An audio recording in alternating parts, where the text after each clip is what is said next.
जय हिंद, वंदे मातरम। सभी स्टूडेंट को मैं लेके आ चुका हूँ एसएससी एमटीएस के अंतिम बार आपके सामने टॉप और बेहतर क्वेश्चन लेके आया हूँ। सिर्फ अंतिम बार देख लीजिए अगर आपको पेपर देने जाना है कल सुबह। हाँ दोस्त, अगर 30 तारीख को पेपर देने जा रहे हो या फिर 1 तारीख को जा रहे हो तो इस क्लास को पूरा देख लेना एसएससी एमटीएस हवलदार के लिए। ये ध्यान रखना, टॉप क्वेश्चन लेके आया हूँ। अगर आप हवलदार का एग्जाम देने जा रहे हो और 30 या 1-2 को अगर आपका पेपर है तो मोस्ट इंपॉर्टेंट क्लास आपके लिए साबित होगी। तो आज का जो पहला क्वेश्चन देखेंगे, इससे पहले लाइक शेयर सब्सक्राइब नहीं किया अभी तक अपने YouTube channel are exam class को तो जरूर कर लेना। देखो पहला क्वेश्चन, निम्न में से किसके शासनकाल में प्रथम चीनी यात्री भारत आया था? यानी किसके शासनकाल में प्रथम चीनी यात्री भारत आया था, ये आपको बताना है। तो शासनकाल आपसे पूछा है मेरे दोस्त, तो यहां से आप क्या कहोगे? चंद्रगुप्त द्वितीय। यानी ये किस वंश का था? या बता सकता है कोई?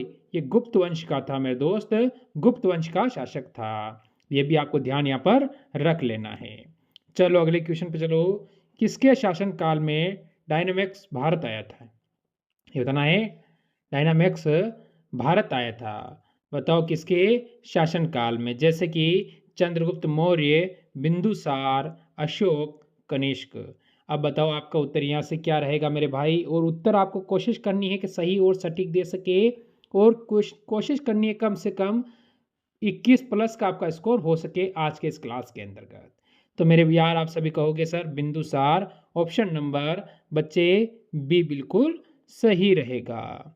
अगला क्वेश्चन देखो, भारत में पुर्तगाली शक्ति का वास्तविक संस्थापक कौन था?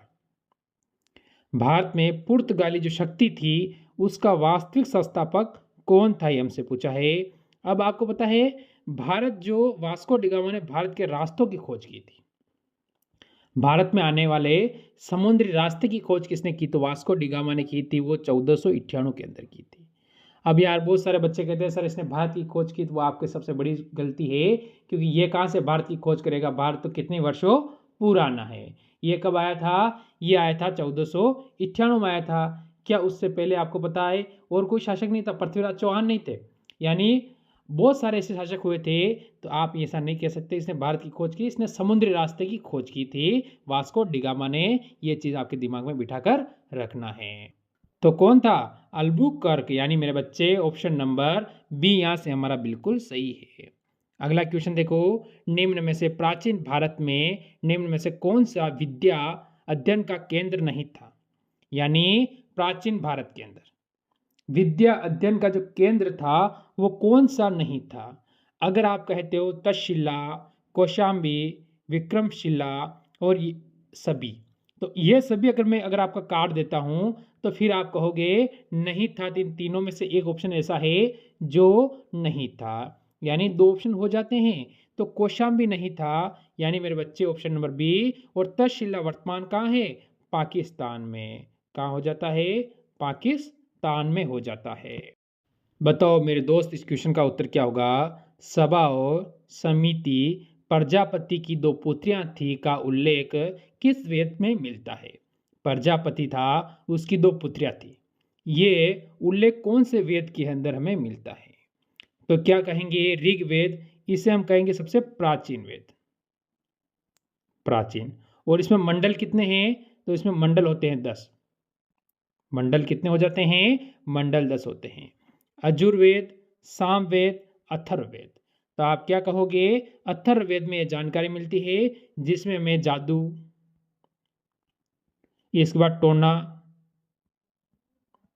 जादू टोना, या आप कह सकते हो वशीकरण। तो ये सारी जानकारियां इस वेद के अंदर हमको मिल जाती है। आगे चलो अगले क्वेश्चन की ओर, बताओ इसका उत्तर क्या है? 1857 की क्रांति के समय ब्रिटेन का प्रधानमंत्री कौन था? जब 1857 की क्रांति हुई थी उस समय ब्रिटेन का प्रधानमंत्री कौन था, ये आपको बताना है। बढ़िया क्वेश्चन आपसे पूछा है कि भाई 1857 की क्रांति हुई थी, सभी को पता है, पर उस समय जो प्रधानमंत्री था ब्रिटेन का वो कौन था, उसका नाम आपको यहाँ पर बता देना है। लॉर्ड पामस्टर्न। यानी मेरे भाई यहाँ से जो बच्चा देगा ऑप्शन नंबर डी वो बिल्कुल सही है। बताओ अगला क्वेश्चन, कृष्णदेव राय किसके समकालीन थे? यानी समकालीन के समय होता है, समकालीन का मतलब क्या होता है? उसके समय, यानी कि जो ना दिल्ली का राजा कौन था, दिल्ली का शासक, इसने कहा है जब कृष्णदेव राय थे उस समय दिल्ली का शासक कौन था, ये आपको बताना है। हुमायूं, शेरशाह, बाबर या अकबर। तो समकालीन का मतलब होता है उस समय शासक कौन था, तो यह था बाबर। ऑप्शन नंबर सी बिल्कुल सही है। बताएंगे सारे मित्र इस क्वेश्चन का उत्तर क्या होगा। निम्न में से सबसे पुराना स्मारक है, सबसे पुराना स्मारक कौन सा है। अजंता की गुफाएं, ताजमहल, कुतुब मीनार, खजुराहो। बताओ क्या होगा ये सभी। आपका उत्तर यहाँ से क्या रहेगा, अजंता की गुफा। ठीक है, ये तो कोई बात नहीं। तो ये कहाँ पर है, कोई बच्चा इसके बारे में वो कमेंट करके जानकारी दे सकता है, क्योंकि आपको जानकारी होना बहुत ज़रूरी है। इसके बाद ताजमहल कहाँ पर है, आगरा के अंदर। कहाँ हो जाता है, आगरा के अंदर। कुतुब मीनार हैदराबाद। ठीक है, खजुराहो कहाँ है, मध्य प्रदेश। तो स्मारकों के बारे में आपको जानकारी होनी चाहिए अगर आप कंपटीशन की तैयारी कर रहे हो तो। आगे चलो, बताएंगे सारे स्टूडेंट इसका उत्तर। दौलत खान ने बाबर को काबुल में सम्राट खालिस्तान, आपको बताना है, कि विरुद्ध सहायता प्रदान करने के बदले में अपनी निष्ठा के लिए संदेश वाहन भेजा था। संदेश जो वाहन होता है, वहाँ किसे भेजा था, तो आप क्या कहोगे। यहाँ से इब्राहिम लोदी, सिकंदर लोदी, गाजी खान लोदी, बहलोत लोदी। बताओ आप सभी का यहाँ पर उत्तर क्या रहेगा।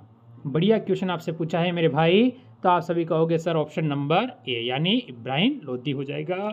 अगला क्वेश्चन देखो, निम्न में से बौद्धों के विश्वास के अनुसार गौतम बुद्ध का अगला अवतार किसे माना जाता है। बौद्धों के विश्वास के अनुसार गौतम बुद्ध का अगला अवतार किसे माना जाता है। बताओ तो अगला अवतार किसे माना जाता है, कल्कि, यानी ऑप्शन नंबर ए बच्चे बिल्कुल सही देंगे यहाँ से। अगला क्वेश्चन देखो, शाहजहां के काल में बिहार का सूबेदार था। जब शाहजहां का काल था उस समय बिहार का जो सूबेदार नियुक्त किया था वो किसको किया था, हमसे ये पूछ लिया गया है। बताओ उत्तर क्या होगा, बताओ। शाहिस्ता खां, यानी बच्चे ऑप्शन नंबर यहाँ से भी जो बी देगा वो बिल्कुल सही हो जाएगा। बताएंगे सारे दोस्त 12 नंबर क्वेश्चन का उत्तर क्या रहेगा। कल्पसूत्र धार्मिक ग्रंथ है किसका, जैसे बौद्ध धर्म का होगा या शिव धर्म का होगा, जैन धर्म का होगा, भगवत धर्म का होगा, किसका होगा। बताओ कल्पसूत्र, इसके बारे में आपसे पूछा है कल्पसूत्र के बारे में, तो आप सभी स्टूडेंट कहोगे यहाँ से कि सर जी ऑप्शन नंबर यहाँ से हमारा हो जाएगा कौन सा, ए बी सी डी। तो सी बिल्कुल सही रहेगा, जैन धर्म बच्चों एकदम सही है।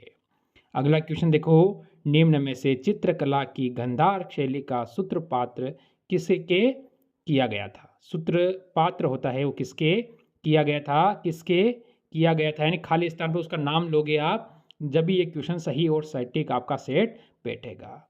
तो क्या होगा, महायान संप्रदाय द्वारा किया गया था। यानी निम्न में से चित्रकला की गंधार शैली का सूत्रपात किसके, यानी सूत्रपात महायान संप्रदाय द्वारा किया गया था। तो ऑप्शन नंबर बच्चे बी बिल्कुल सही रहेगा। अगला क्वेश्चन देखो, द्वितीय जैन संगति का आयोजन किसकी अध्यक्षता में किया गया था। संगीति, बताओ जैन संगीति हुई थी तो इसका जो आयोजन किसकी अध्यक्षता में किया गया था।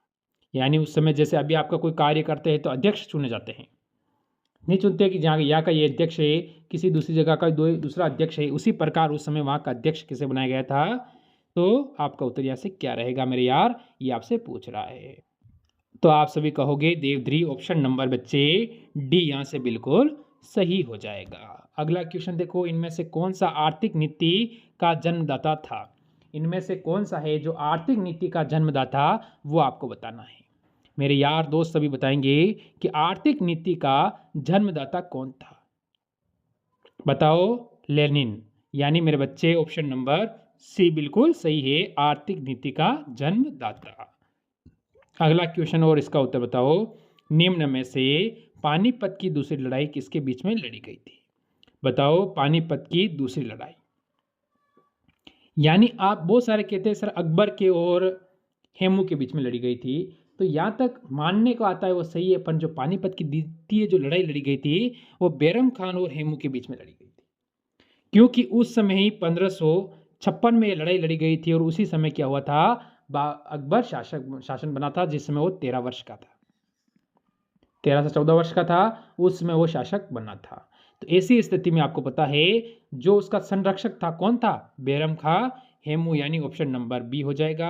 और इसी बैरम खां को आगे जाकर अकबर ने मरवा दिया था धार्मिक स्थल पर बेचते समय।